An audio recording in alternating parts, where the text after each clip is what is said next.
change for me is identifying an opportunity to make a difference in someone's life and then taking that opportunity and running with it. Before I started art jamming, I was in an amazing job in the clothing industry, very comfortable. I knew what I was doing, I was happy, earning a good salary, and I knew that there was something missing.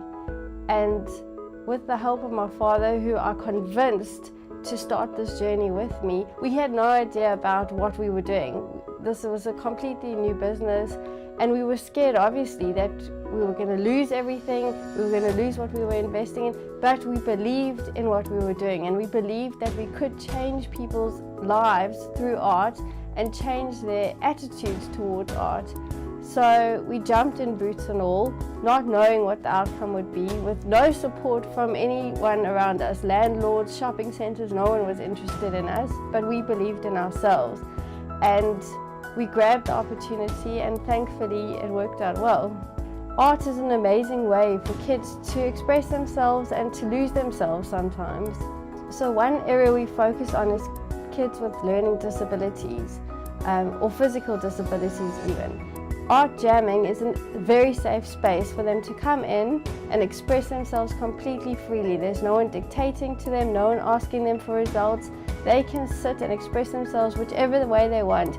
That includes throwing paint around, making a mess, being loud, being silent, whatever they prefer. And we adjust the environment around them accordingly as well. We get some parents coming in and saying to us, "My child did not do that. That is not my child's artwork. My child can't do that. He or she has never done that before." And we have to explain to them, your child did do that. You weren't in the studio, because we often encourage the parents of the older kids not to be there so that they don't intimidate their children. And they are blown away by the works of art that their children are producing. We work with a lot of school kids, and I think that education around abuse and addiction and substance abuse needs to be rolled out on a much bigger scale. If there was more education, it might help solve the problem a little bit.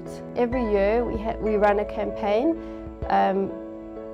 aimed at the kids, so whether it's an anti-bullying campaign through art, or whether it's a substance abuse program through art, or just education through art.